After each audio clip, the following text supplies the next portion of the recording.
지금 보시는 이 와인 한 병 가격이 어떻게 되는지 아시나요? 한 병당 가격이 수천만 원에서 억 단위까지 거래가 되고 있습니다. 와인은 가장 대표적인 소비재 중에 하나이고 사치재 중에 하나인데요. 많은 사람들이 와인을 단순히 술이라고 생각을 합니다. 흔히 말하는 소비재라는 상품은요, 소비하면 없어지는 가치가 하락되는 그런 생필품, 음식, 자동차 등을 소비재라고 말하는데, 차를 샀다고 해서 절대 그 상품의 가치, 그 차값이 계속 보존되지가 않죠. 근데 와인의 경우 소비재임에도 불구하고 계속 가격이 올라가고 있어요. 놀라운 사실은 와인이 한국에서 가장 논란거리 중 하나인 부동산과 거의 같은 방식으로 가격이 움직인다는 겁니다. 시간이 지나가면 가치가 올라가고 희소성과 가치가 가격을 만들고 브랜드가 프리미엄을 결정합니다. 오늘 영상에서는 와인과 부동산이 왜 비슷한 투자 구조를 가지고 있는지, 그리고 부자들이 다른 술보다 왜 와인에 집중하고 투자를 하는지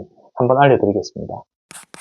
이 와인과 부동산은 공통점을 딱 3개를 들어서 말씀을 드릴 수 있을 것 같은데요. 첫 번째입니다. 좋은 와인은 시간이 지나면서 숙성이 됩니다. 특히 보르도, 부르고뉴 같은 지역에서 나온 와인들은 10년, 20년 이상 숙성이 되면서 그 가치가 올라갑니다. 와인이 숙성되면서 향은 깊어지고 맛은 복합적으로 변하기 때문입니다. 부동산도 비슷합니다. 처음에는 개발이 덜 된 지역이더라도 시간이 지나면서 지하철이 생기고 상권이 생기고 학교가 들어서면서 지역의 가치가 계속 올라가는 거죠. 다 쓰러져가는 아파트가 40억, 50억 하는 거 보셨죠? 그거 왜 그런 거겠어요? 그 땅과 입지의 가치가 그 정도이고 앞으로도 더 많이 좋아질 거라는 그 기대감이 포함되어 있는 가격이라고 보시면 됩니다.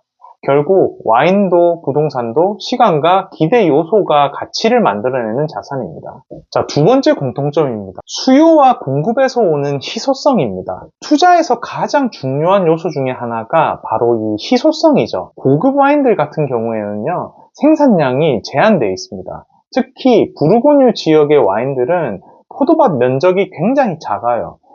여러분들이 마트에서 드시는 그런 1만원대, 2만원대 와인, 대기업 와인들이 생산하는 와인들이기 때문에 운영하는 밭도 정말 넓고 본인들이 소유하고 있는 밭들도 너무나도 많습니다. 부르고뉴 와인들은요, 보통 본인들이 가지고 있는 밭들 자체가 굉장히 작아요. 밭 단위당 매겨지는 가격들이 너무나도 비쌉니다. 가격도 그만큼 올라갈 수밖에 없는 거죠. 그래서 생산량이 극도로 작습니다.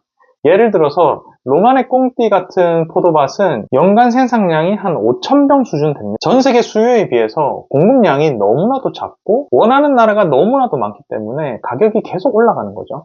부동산도 똑같습니다. 서울에서도 특히 강남, 성동구, 마포구 누구나 살고 싶어하는 지역이죠. 살고 싶어하는 지역은 한정적인데 그곳에 살고 싶어하는 사람들은 너무나도 많습니다. 같은 지역이라도 토지를 늘리거나 건물을 더 지을 수는 없는 거죠. 지금 지어져 있는 건물은 있으니까요. 공급이 제한되어 있기 때문에 가격이 쉽게 떨어지지 않는 구조는 부동산과 와인이 마찬가지인 거예요. 마지막 세 번째, 관리 부분입니다. 와인은 보관이 굉장히 중요하고 관리도 매우 중요한 파트입니다. 온도, 습도, 빛, 이 3가지가 제대로 관리되어 있지 않으면 비싼 와인도 가치가 굉장히 떨어지죠. 고급 와인은 셀러나 전문 보관 창고에 별도로 보관을 합니다. 부동산도 마찬가지입니다. 같은 건물이라 하더라도 관리 상태, 리모델링 시설 상태에 따라서 가격이 달라지고 아파트 브랜드 매니지먼트에 따라서도 프리미엄이 붙죠. 결국은 자산의 가치는 관리에 따라서 유지되는 것 같습니다.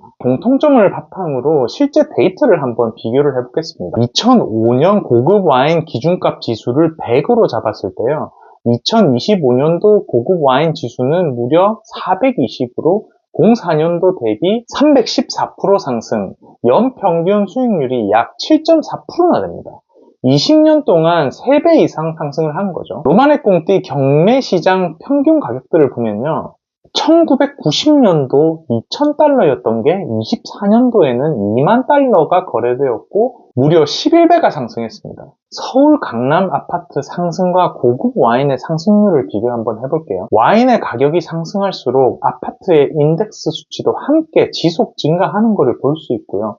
아파트 이외의 다른 투자 상품들, 금, 주식, 고급 와인 내 투자 상승도를 한번 비교를 해보면 2005년 지수를 100으로 잡았을 때 금과 주식, 2025년도 대비 200% 이상 신장, 고급 와인의 가격은 무려 300% 이상이 증가를 했어요. 그럼 로마네 꽁띠 말고 사면 살수록 싸지는 와인들은 뭐가 있을까요? 한 해 생산량이 딱 정해져 있는 한정품 와인, 당해년도 날씨가 너무 좋아서 생산이 잘 된 와인이 될 수 있을 것 같습니다.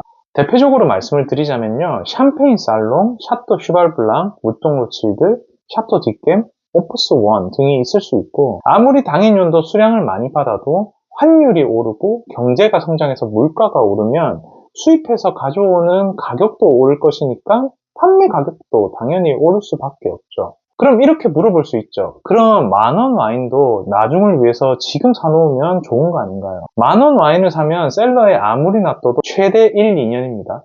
그 이상 되시면 다 버려야 돼요. 제가 위에 말씀드린 와인 최소 보유 가능 기간이 10년에서 15년이에요. 그 이유는 또 제가 다음 영상에서 원리를 제작을 해서 한번 말씀을 드리겠습니다. 그럼 와인 투자와 부동산 투자에서는 어떤 차이가 있을까요? 한국에서의 경우를 먼저 좀 말씀을 드리자면요, 와인 투자의 장점은 초기 투자금이 상대적으로 작죠. 보관만 잘하면 가치가 올라갈 가능성이 매우 크다는 겁니다. 하지만 한국에서 와인 수입 판매자가 아닌 이상 개인이 주류를 판매하는 것은 완전히 불법입니다. 세금의 이슈가 생길 뿐만이 아니라 사업자가 있다 하더라도 주류 상품을 온라인에서 판매를 한다는 것 자체가 불법이기 때문에 아무리 비싼 와인을 산다고 한들 개인 소장 가치 그 이상으로 가져가기는 힘든 부분들이 사실 있어요. 무턱대고 지금이 제일 싸다고 샀다가 결국에는 개인 소장 가치밖에 안 되고 그 와인을 마시는 것 이상으로는 가치가 없을 수밖에 없습니다. 그래서 이용하기가 굉장히 힘든 경우가 있죠.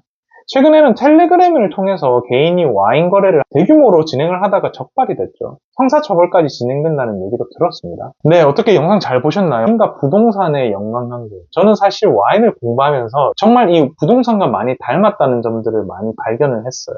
와인은 가지면 가질수록 가치가 올라가는 술이고, 물론 고급 와인에 한정돼서 하는 말입니다. 사실 고급 와인이 되게 비싸죠. 병당 100만원, 200만원 하는 게 사실 기본입니다. 부동산의 원리 자체를 담고 있다는 것은 이 와인이라는 것은 소비재, 음식, 술을 떠나서 생산자가 본인만의 그 엄청난 가치를 담아서 한 병 한 병 만들어내는 예술 작품과도 같은 그런 상품이라고 저는 생각을 해요. 저는 사실 평소에 제일 즐겨 먹는 술이 도스코퍼스 아니면은 만원대 와인입니다. 비싼 와인을 산다고 하면 저도 10년, 20년 계속 보유를 하면서 정말 특별한 날에 그 와인을 오픈을 하거나 와인 자체가 가지고 있는 희소성 그리고 특징들을 하나씩 본다면은 그 매력에 빠져서 좀 더 공부에 집중하실 수 있는 그런 요소가 될 거라고 저는 생각이 듭니다.